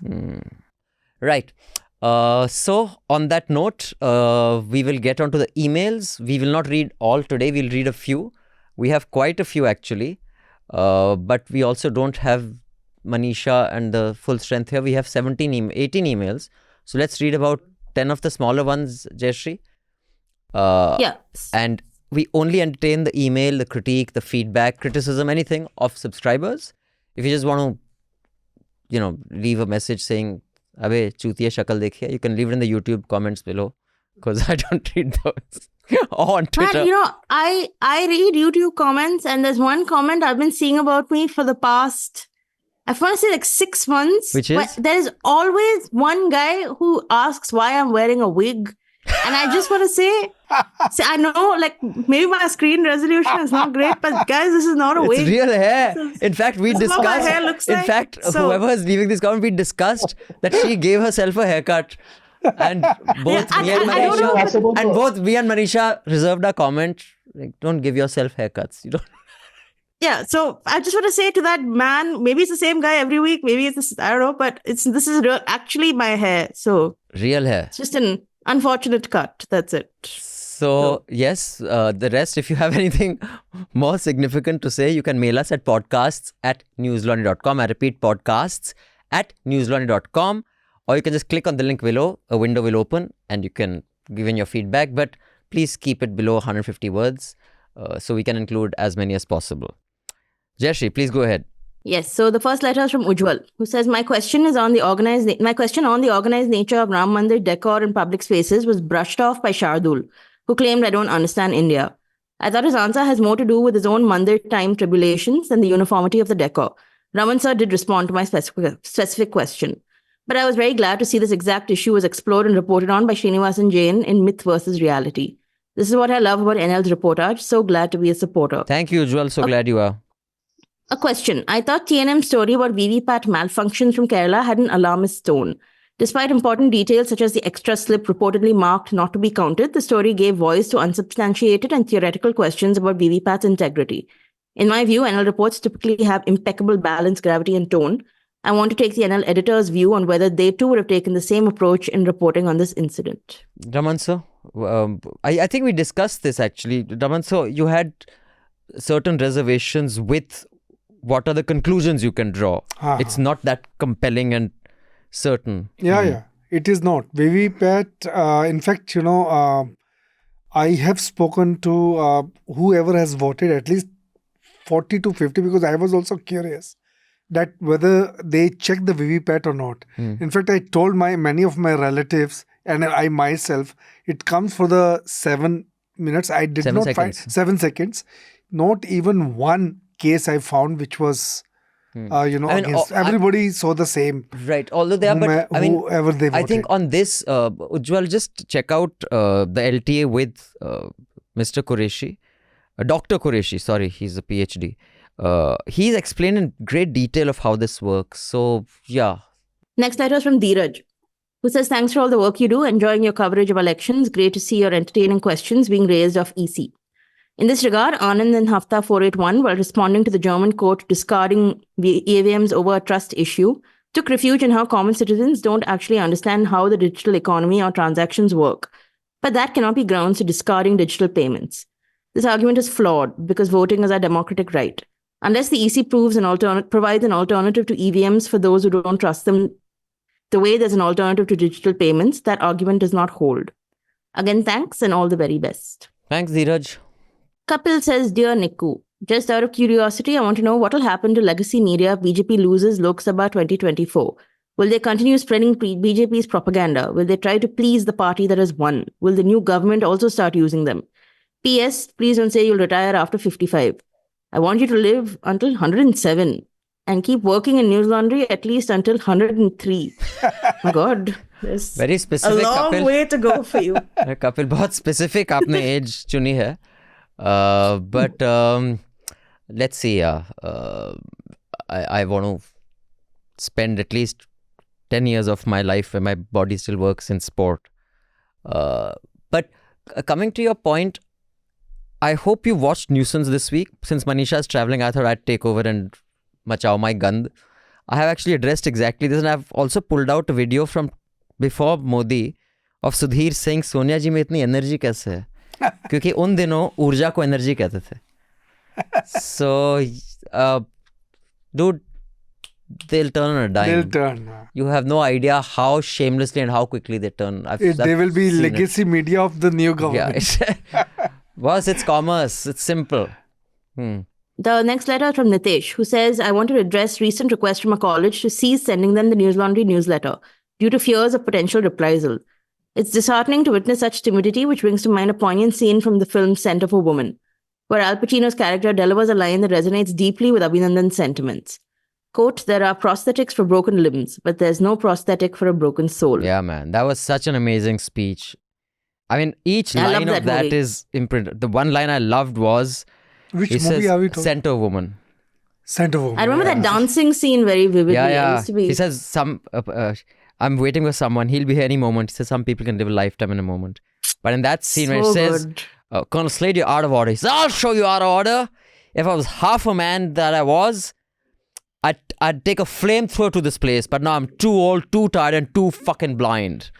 I love that line. The reluctance to engage with uncomfortable truths reflects a profound weakness of spirit. I've included the link to the scene from the movie for your reference.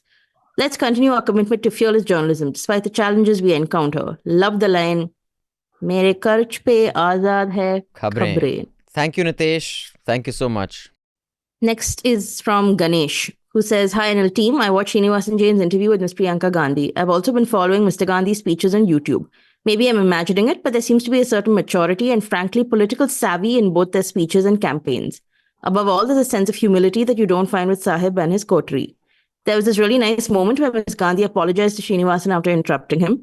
I know none of this will translate to votes, but it's refreshing to see an alternative begin to emerge. Maybe there's hope for 2029. Keep up the great work. Thanks, Ganesh. The next is from Faizan Ansari, who says, Hi NL team. I was quite confused in my early 20s with the likes of digital news platforms like InShots and the apps of mainstream media outlets. I keep wondering, how is this news relevant? That's when I found Hafta, and it's been my weekend ritual for the last 4 years. I take great comfort in it. Thank you. I also became a regular listener of Daily Dose, but it's been discontinued. I know Abhinandan and the rest realize that a bigger market for podcast news needs to be tapped into. I think the best way to do that is to promote all examples in the medium. So can you please frequently suggest some daily news podcasts you like and include more Indian news podcasts in your Hafta recommendations? Maybe you're doing it already and I'm missing it. Much love, always wishing you the best and funding you. Thank you so much, Faizan. I'll just tell you, as far as Indian news is concerned, I haven't listened to it in a while, but I used to like 3 Things by The Express. I think it was The Express podcast. Yeah. But one that I've started listening more frequently to is apna Govindraj Ethiraj's The Core Report. I have no idea what time he records it because it's uploaded in the morning. When I'm up, it's already uploaded for that day. So I'm guessing he's uploaded like 5 in the morning. 4:30. 4:30. That's what we used to do at First Post. I see. So although that is very market oriented, but it's very current. And not every bit of news in that is to do with the markets and the stock market. It hasn't bias towards economy, but it sometimes also talks about more general things. But as far as Indian podcasts, daily podcasts are concerned, these are the only 2 I consume. I don't consume any other daily podcast. The next email is from Batsal. Says, Hi team, I've been a long time listener from my college days and recently became a subscriber, a disruptor. In the last episode, I'd expected a bit more detailed discussion on Arvind Kejriwal's bail and his ongoing case, as well as the possible impact on the Delhi Lok Sabha elections. I'd request you to do a Let's Talk About on AAP just as you did on BJP. The AAP phenomenon in Delhi has been fascinating over the years. I'm sure people of my age would be interested in understanding it more. Also, I want to know if I get NL stickers along with my subscription or do I have to buy them separately? Please let me know. Vatsal, even I'm not sure what the current scheme is, but just mail me abhinandansekhri@gmail.com. If you're in India, we'll get them sent to you.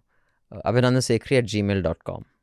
But regarding the LT on app, Well, I can tell you, we can do the most comprehensive LT on AAP. And we should, in fact, because our editors, Manisha and Atul, wherever they went, there was a lot of curiosity outside about AAP. India, lots of curiosity. Yeah, she was saying in places where there's no AAP, they were asking everybody about wants to know about Kejriwal, so I think we should do one. Okay, maybe after election. Right now, we are everyone's super busy with all sorts of stuff. But yeah, Vatsal, noted. Next letter is from Bipin, who said, I'd like to appreciate you all for the wonderful work. This letter is mostly in response to Hafta 485. Just some thoughts from me, but before that, a shout out to Manisha and Danya. On the political ads, the panelists agreed the ads are not as effective. I was surprised no one brought up the Abki Baar Modi Sarkar ads from the 2014 campaign. Would you consider those to be effective ads? And Manisha said it's not just the media, but marketing that makes the BJP strong. But can we differentiate between the two? Ravish frequently argues the media's role in underplaying whatever the opposition does and building a narrative of Modi versus who from the top down, which affects other forms of media, not just legacy. What are your thoughts? And third, Nepal now has changed to a mixed system election with 2 votes, one for a representative, another for a party. It's a simple extension to first past the post. One impact I see from the change is that post-poll alliances get more incentivized than pre-poll. What are your thoughts on such a system in India? I don't know. On the last question, I don't know enough about it, so I cannot answer. I haven't thought through the implications. But the difference between marketing and and advertising. Media and marketing. I mean, there is a difference. In fact, there was this one woman who was very popular on Insta who explained that difference quite well. But yeah, I mean, often it spills into each other. But I definitely do think that the media has a lot to do with creating his. It's not marketing. It is the media's actual, quite literally advertising his invincibility. No, media is basically is quite instrumental in marketing him. Yeah, and exactly. Marketing him, and they're in exchange they're getting the ads, the government ads. Yeah, I think I disagreed with Manisha because I also think the media is so deeply intertwined with it. It's difficult to say where their influence sort of ends and something else begins. Right. Anyway, next letter is from Deepak, who says, this is to Abhinandan. You quoted in a Hafta that anyone under the impression that Mr. Modi will go peacefully, even if he loses an election, is living a dream. If the BJP ever loses in the center, they will burn the country to the ground rather than relinquish power. The way Modi is showing his real face all through his hypocritical speeches, does this show that the time has come for your words to come true? I feel so. Well, oh dear. I'm always It was a rant. bleak letter. Well, I'm always an optimist. So I mean, I don't think we're there yet. But yeah, I mean, I do think that, like, for example, let me just take the example of C saying Form 17C. See, the Trump playbook and the BJP Modi, I will not say BJP because I think under different leadership, the BJP can be a different party. I'm not saying they'll be totally secular because Hindu is their core vote base, but it will not be this. You know, Trump flirted with what is constitutionally viable. In fact, in one case, he got the Supreme Court to reverse something that was a federal right like abortion. Take the case of the selectors or electors, whatever they call them. It is not mandated that they have to honor the state's will. They can actually vote against what the popular vote was because it's not legislated. So he's testing what is possible to do. Similarly, the Election Commission saying that it's not legally mandated that we have to, make public what the turnout is. Like, what a ridiculous thing to say, but maybe they're right. It's not legally mandated because most people of sound mind thought this is too obvious. But they're saying, but it's not written down. So I think anywhere where say, okay, this is a grey, we can take this grey and say this rule doesn't apply. And that will be true for democracy. That will be true for homes, leveling everything. So I think that is, they will definitely go down that route in any way they can. I mean, the CEC's latest, position that it's not legally mandated is an indicator of, you can say the most stupid things as long as it centralizes power and secrecy and control. Yeah. This is like my school. I remember, so we had a lot of rules on dress code. Hair must be cut like this.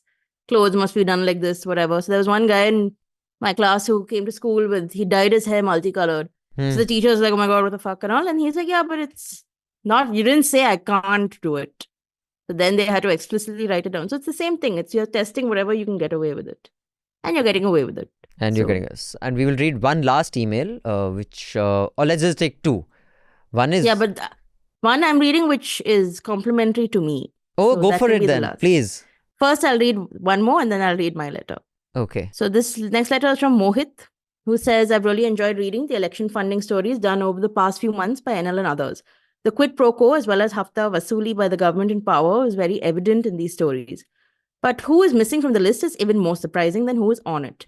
Any random person on the street can tell this regime has curried enormous favors to the Adani Group, a name mostly missing from all electoral funding talk. Has any media house asked the Adani Group or the BJP whether there is funding that goes from one to the other? Is there a special way the Adani Group funds political parties, or is the funding by Adani too much of a taboo topic to touch for any media house? So I know that some of the companies that did the electoral bonds were connected to promoters who were connected to Reliance. It wasn't a direct. I don't know if that was true for Adani's, but No, we are trying to find the strings, but yes, so There's far no we direct- haven't found, but it doesn't mean that sure, we do they're not want to direct report evidence, about it. But we can only report facts. Right, absolutely. Also, it's wishful thinking to say, have you ever asked the Adani Group? And have they said yes? Because they will not. They I will mean, not. Right. if life was so easy, we would have no jobs. So, Hmm. yes. And the last letter from Ravdeep, who says, Hi, folks. I want to thank everyone, especially Jayashree, for the weekly reading recommendations. A few months ago, she recommended the Mistborn novels that were a lovely rabbit hole. I ended up reading everything Brandon Sanderson wrote. It seems like the will of the many will be similar. Also, thank you for amazing independent journalism. I've enjoyed both Hafta and Charcha for the last few years and the recent election coverage. One tiny feedback, please don't add a disruptor subscription for NL Sena contributions. It downgraded my subscription and the podcast RSS feed stopped working. I then fixed it by buying a joint TNM subscription. Okay, that's an interesting glitch, Ravdeep. I shall share this with our tech team. Thank you for this. Then I'll just read two more short emails. One is Rinzin says, just curious if Atul Dev, who wrote that long piece in Guardian, reached out to you and wants News Laundry to publish the piece about Amit Shah on News Laundry. Would you publish it? So I'll let Raman sir answer. I don't know if you've read that Guardian piece on Amit Shah. Yeah. So I'll just tell you from what I know, we are not afraid of publishing anything. If you have evidence, yes. But while I liked that piece and I recommended it, I know Raman sir dislikes pieces that have too much of opinion, whether the writers or other people's. So I'm not sure you'd publish it in that form.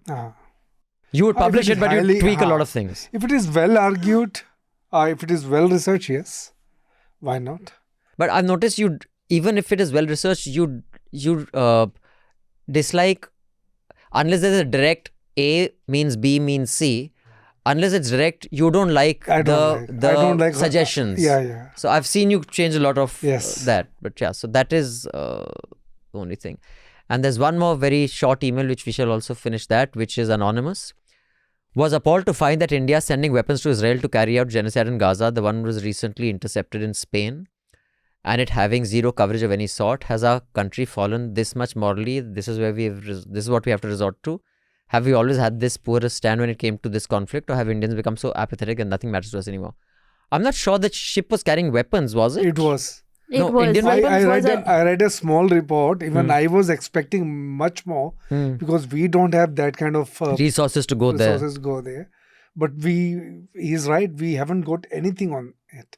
There was just It was, one. I think, a Danish ship that went from Chennai port to Haifa. So because I've then misunderstood the story. Was the accusation that we had helped route the weapons, or were those our weapons? It started from Chennai, so we don't know. Okay, we don't know. That is the grey area. Okay. It started from Chennai. It had come from India, and it was carrying weapons. Now, whose weapons they are, we don't know. that. Okay, so No, but I think it also had if I'm wrong, I'm not sure. I think it had a Denmark flag. So I don't know. It was a Danish flagged ship, but I don't know. The arms on board it is the question mark. Like, where did that come from? Yeah, I didn't read any detailed report on it because I don't think there were any. But I spoke with just one small report came, tiny report, and then disappeared. I spoke to one journalist about this. Generally, we weren't talking, but what that journalist suggested was that we had assisted in, routing it, but I'm not sure if the suggestion was that the weapons were ours. But on that note, we shall end this hafta, but not before we get the recommendations of our panelists. You want to start, Jayashree? Yeah, I have a couple of recommendations, both similar. So my first recommendation is a television show called 11/22/63. It's a 2016 miniseries that came out starring James Franco. So it's based on a book by Stephen King that is fantastic. So basically 11/22/63 refers to November 22nd, 1963, which is the day John F. Kennedy was shot. So the book and the series is about a time traveler, a school teacher who tries to sort of go back in time to prevent the assassination of JFK. And along the way, he tries to prevent other bad things from happening. But what is the cost? Will it work? And it's a fantastic book, and it's an extremely gripping television show. I thought the show would be pretty bad, but they've sort of managed to pack together a lot of intrigue, some romance, some humor. And it's shot in a very sort of 90s style, which I like the soundtrack and just sort of the treatment of it. So watch it. It's very good. And my companion recommendation for this is a 7-part series on JFK's assassination from The Rest is History, which is this podcast by Tom Holland and Dominic Sandbrook. They're too good, man.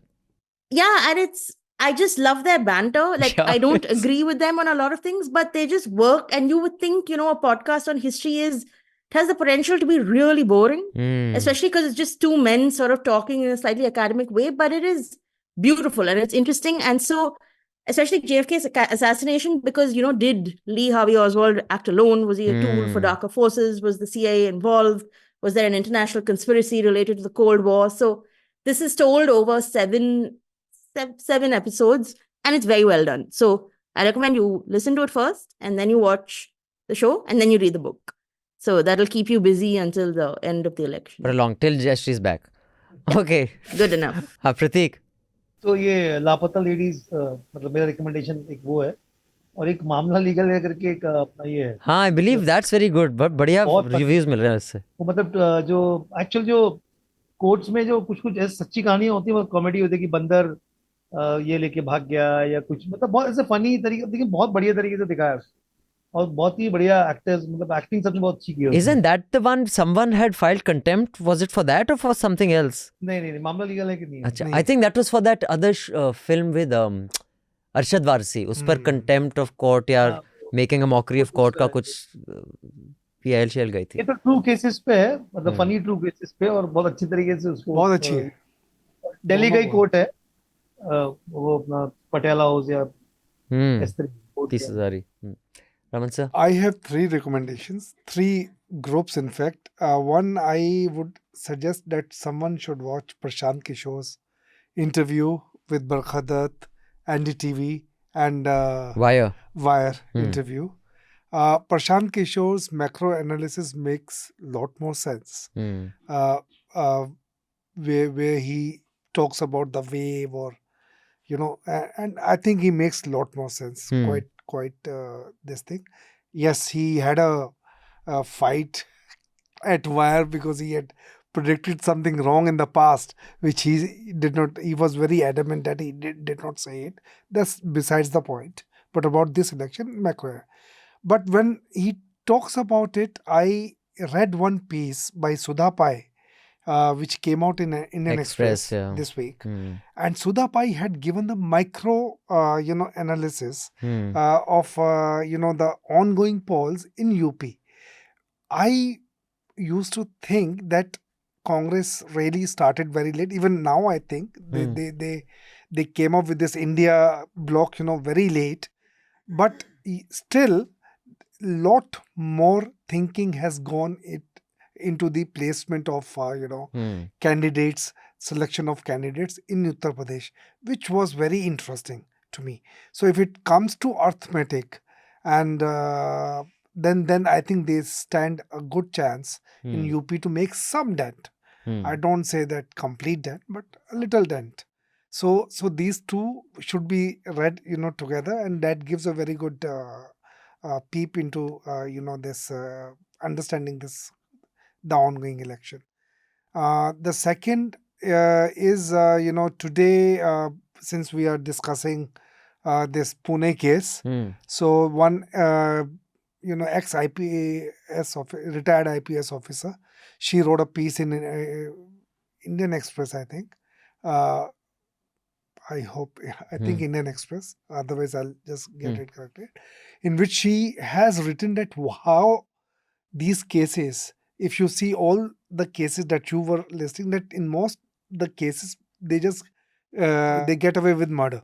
Why? Because the justice is delayed. So she has talked about judicial infrastructure, because she says that whoever the witness is, they just go hostile. So it's very difficult to make a case. It goes for so long, 7 years, 8 years. No one wants their life to be stuck till there. Sure. So they go hostile, and that is why. So why the government doesn't invest into the judicial infrastructure to for the speedy trial of these cases. Is it Meera Borwankar? I don't remember the name. But it came out today. I think Express it is. And the third is, our election show at Manisha and Atul. They have done at JNU. I have so much hope for the coming generation. I mean, they talk a lot more sense, and Very I would suggest that you should go through all our election shows with the students, with the young generation. I think they are really good. They are thinking people. They apply logic to whatever they say. They don't come out with a rant. So that only we do. So I really liked the JNU one, especially where you had students from Delhi University and JNU. Right. So these 3 recommendations. Those are your 3. So I have 2 recommendations. One is a Vox piece by Zach Beauchamp. Everyone is absolutely terrified inside a US ally's secret war on its American critics. And it talks about the Indian troll army that intimidates critics anywhere in the world. And I'm quite surprised at how effective they are. I mean, I knew they were noisy, but I didn't really think they could actually silence people to the extent that this piece suggests. And the second is my favorite NPR, Planet Money. It's a short 9-minute podcast, The Winner Take All Problem. And it's a very interesting take with some research and experts on why it is so much harder for women to make it to the top than men. And other than tangibles, there is one intangible, which is that the incentives that are set up in organizations, I mean, I'm not sure the rest of media, but typical corporate organizations, especially Wall Street, those incentives, the behavioral incentives are aggression, ruthlessness, flirting with rules. And typically, men demonstrate those incentives, those attributes more than women. And there's data to suggest. So, the incentives of what a leader should be is warped at a very early stage, which is why women don't make it. It's a very interesting piece. And it got me thinking, how do you set a workplace culture? So yeah, I just think, I had put on the group, I said, everyone please listen to this. Yeah. So I don't know how many people actually listened to it, but I hope they did. So these are my 2 recommendations. Thank you for supporting us. Please continue to support us. We need as many subscribers as possible so we can have 2 reporters in every state in the country. And we're still some distance from that. So please help us achieve that. Have a fantastic weekend.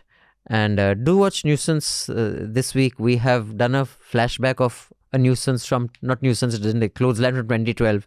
For those of you who keep asking, where were you before Modi? You see where we were before Modi and see where the regular media was before Modi as well. Have a good weekend.